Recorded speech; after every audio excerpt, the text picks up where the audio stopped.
परिचय। हेलो बच्चों, आज हम प्रकाशिकी एवं प्रकाशिक यंत्रों के बारे में सीखेंगे। आपने अवश्य सुना होगा कि रेगिस्तान में एक निश्चित दूरी पर पानी का एक भ्रामक प्रकटन होता है। अतः अब ये प्रश्न उठता है कि ऐसा क्यों होता है? उत्तर ये है कि पानी का भ्रम कुल आंतरिक परावर्तन के कारण है। यह प्रकाशिकी घटना है जो दूर की वस्तुओं के उल्टे प्रतिबिंबों के साथ पानी का भ्रम उत्पन्न करती है। अतः इस सारे मॉड्यूल में हम प्रकाश के परावर्तन और अपवर्तन के बारे में सीखेंगे। उद्देश्य: इस पाठ के अंत में आप निम्न करने में सक्षम हो जाएंगे। गोलीय दर्पणों द्वारा प्रकाश के परावर्तन की व्याख्या करना, अपवर्तन के नियमों को बताना, आभासी गहराई को समझना, संपूर्ण आंतरिक प्रतिबिंब की चर्चा करना और संपूर्ण आंतरिक विक्षेपण के अनुप्रयोगों की चर्चा करना। गोलीय दर्पणों द्वारा प्रकाश का परावर्तन। परावर्तन: आपतित किरण और परावर्तक पृष्ठ पर अभिलंब के बीच के कोण को आपतन कोण कहा जाता है। परावर्तित किरण और परावर्तक पृष्ठ पर अभिलंब के बीच के कोण को परावर्तन कोण कहा जाता है।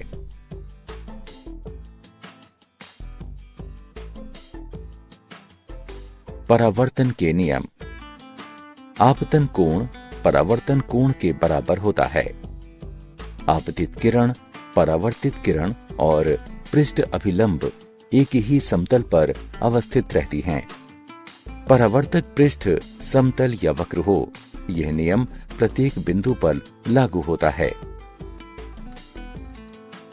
गोलीय दर्पण: गोलीय सतह के एक भाग से बने दर्पण को गोलीय दर्पण कहा जाता है।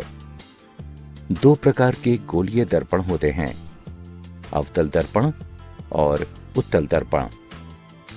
गोलीय दर्पण जिसमें प्रकाश इसके अंदर अवतल सतह से परावर्तित होता है, उसे अवतल दर्पण कहा जाता है। गोलीय दर्पण जिसमें प्रकाश इसके बाहरी उत्तल सतह से परावर्तित होता है, उसे उत्तल दर्पण कहा जाता है।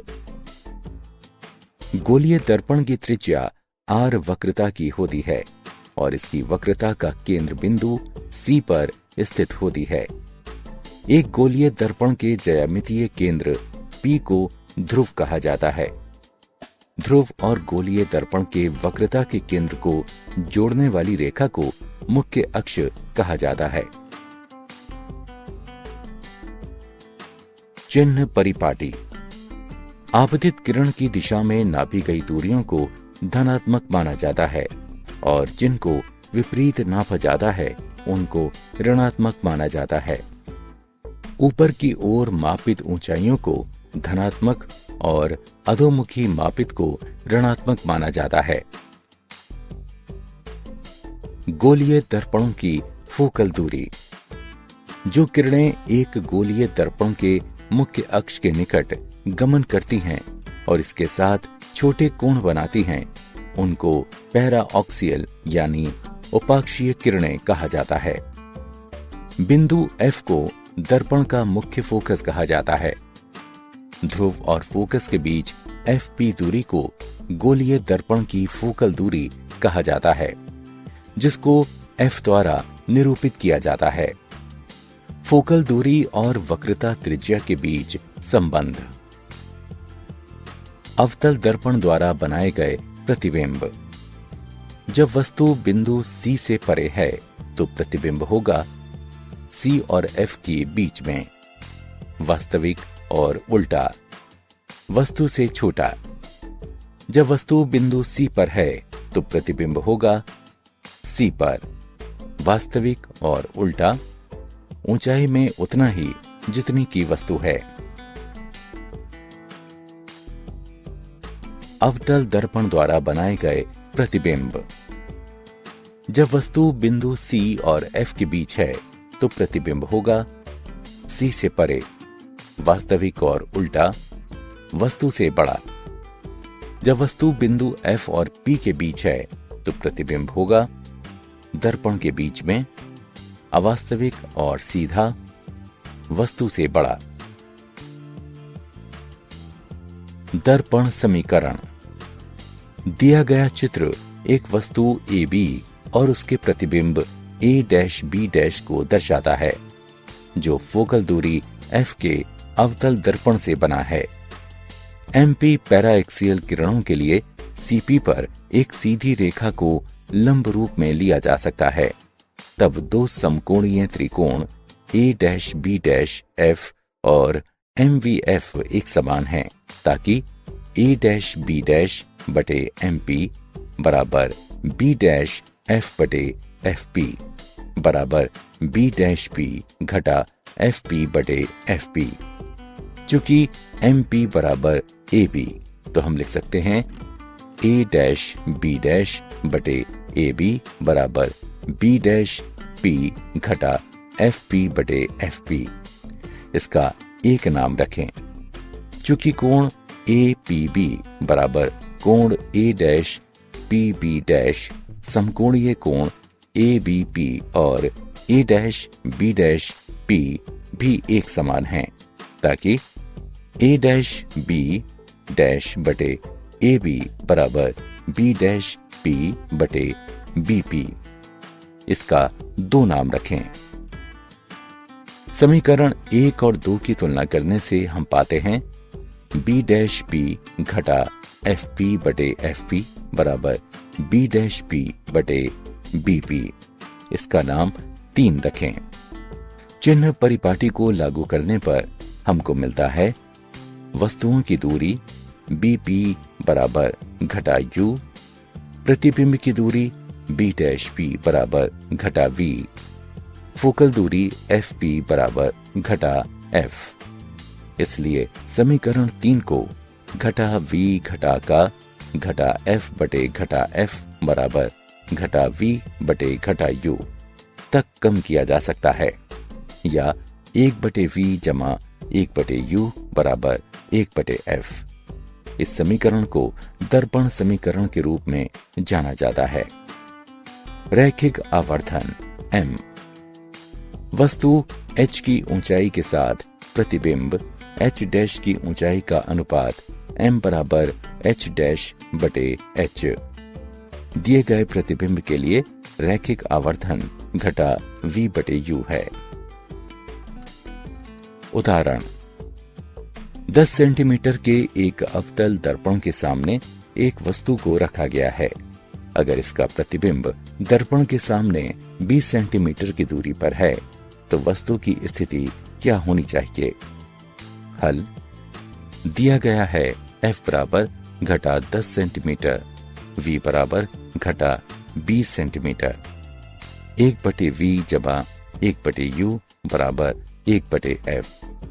1 बटे U बराबर 1 बटे F घटा 1 बटे V।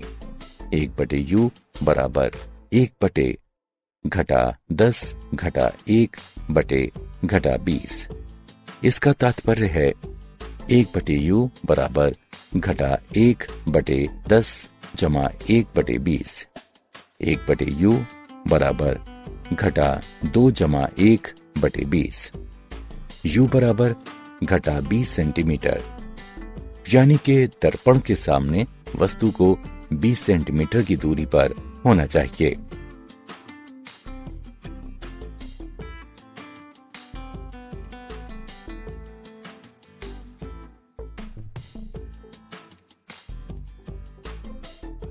अपवर्तन। जब एक प्रकाश की किरण दूसरे पारदर्शी माध्यम का सामना करती है, प्रकाश का एक भाग प्राथमिक माध्यम में प्रतिबिंबित होता है, जबकि शेष दूसरे में प्रवेश करती है। एक माध्यम में प्रकाश की एक किरण की दिशा में बदलाव की परिघटना जब ये दूसरे माध्यम में तिरछे प्रवेश करती है, तो उसे अपवर्तन कहा जाता है। अपवर्तित किरण के बीच में और सामान्य अपवर्ती पृष्ठ के बीच में के कोण R को परावर्त का कोण कहा जाता है। अपवर्तन के नियम। अपवर्तन के नियम। आपतित किरण, अपवर्तित किरण और पृष्ठ अभिलंब एक ही समतल में होते हैं। आपतन कोण I के साइन का अनुपात और अपवर्तन कोण R का साइन माध्यम के एक दिए गए जोड़े के लिए स्थिरांक है। इस नियम को स्नेल का नियम कहते हैं। गणितानुसार स्नेल का नियम देता है साइन I बटे साइन R बराबर n21, जहां n21 स्थिरांक है। इसको माध्यम 1 के संबंध में माध्यम 2 का अपवर्तनांक कहा जाता है। अगर n21 बड़ा है 1 से तो अपवर्तित किरण अभिलंब की ओर झुक जाती है। अगर n21 छोटा है 1 से तो परावर्तित किरण अभिलंब से दूर झुकती है। एक माध्यम का अपवर्तनांक जितना ऊंचा होगा, प्रकाशिकीय स्तर पर वो उतना ही घना होगा। आभासी गहराई। अपवर्तन के कारण वस्तु दूसरे माध्यम जैसे पानी में उठती हुई मालूम होती है। पूर्ण आंतरिक परावर्तन। जब प्रकाश की एक किरण सघन से विरल माध्यम में परिधि पर आपतित होती है, ये अभिलंब से दूर मुड़ जाती है। आपतन कोण में बढ़ोतरी के साथ अपवर्तन कोण बढ़ता है। सघन माध्यम में किसी निश्चित आपतन कोण के लिए विरल माध्यम में तत्संबंधी अपवर्तन कोण 90 डिग्री होता है। इस विशेष आपतन कोण जिसके लिए तत्संबंधी अपवर्तन कोण 90 डिग्री है, इसको एक क्रांतिक कोण कहा जाता है, जो C द्वारा निरूपित किया जाता है। अगर आपतन कोण क्रांतिक कोण से परे बढ़ता है, परावर्तन के नियमों का पालन करते हुए आपतित किरण सघन माध्यम में वापस आ जाती है।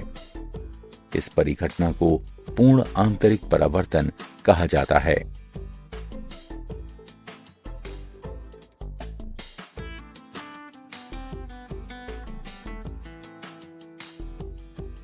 पूर्ण आंतरिक परावर्तन। पूर्ण आंतरिक परावर्तन के लिए स्थितियां। किरण को सघन माध्यम से विरल माध्यम में अवश्य गुजरना चाहिए। दिए गए माध्यम के जोड़े के लिए सघन माध्यम में आपतन कोण क्रांतिक कोण से अवश्य बड़ा होना चाहिए।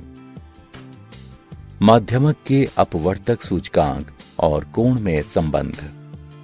अगर ND और NR सघन और विरल माध्यक क्रमानुसार अपवर्तक सूचकांक हैं, तब स्नेल के नियम से साइन I बटे साइन R बराबर NR बटे ND। महत्वपूर्ण कोण सूचकांक के लिए I बराबर C और R बराबर 90 डिग्री सेल्सियस। इसलिए साइन C बटे साइन 90 डिग्री बराबर NR बटे ND। इसका तात्पर्य साइन C बराबर NR बटे ND है। अगर दुर्लभ माध्यम में VR प्रकाश की गति है और VT वो भी घने माध्यम में, तब साइन C बराबर VT बटे VR।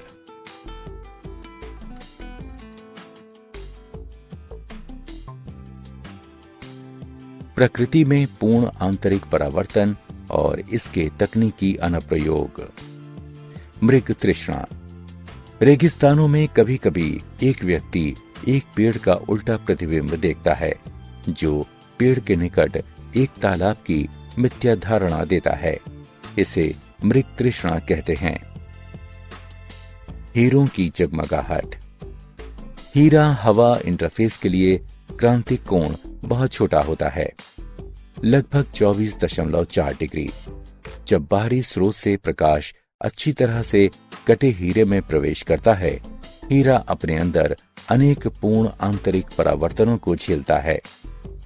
जब किसी पृष्ठ पर आपतन कोण 24.4 डिग्री से कम होता है, केवल तब अपवर्तन हो सकता है। इस प्रकार हीरे में सभी दिशाओं से प्रवेश करने वाला प्रकाश किन्हीं दशाओं से बाहर निकलता है। इसलिए इन दिशाओं से देखने पर हीरा जगमगाता नजर आता है।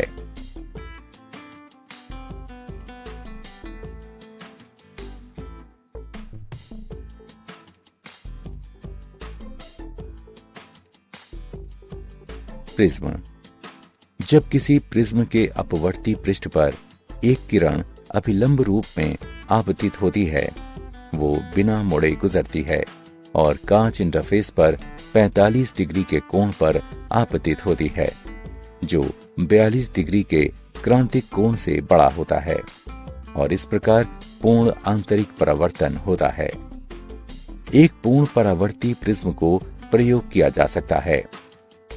किरणों को 90 डिग्री से विचलित करने हेतु, किरणों को 180 डिग्री विचलित करने हेतु, बिना किसी प्रकार विचलित किए हुए उल्टे प्रतिबिंब को सीधा करने हेतु,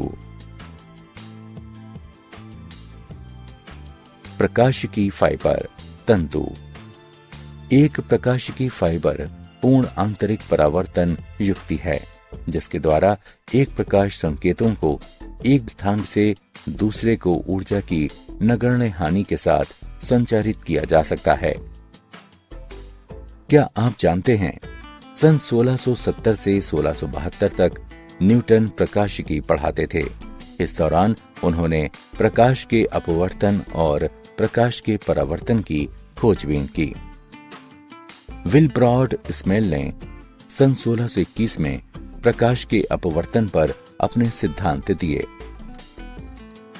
सारांश। आइए हमने जो कुछ सीखा है उसे संक्षेप में दोहराएं। एक गोलीय सतह के एक भाग से बने एक दर्पण को गोलीय दर्पण कहते हैं। दर्पण समीकरण 1/v जमा 1/u बराबर 1/f।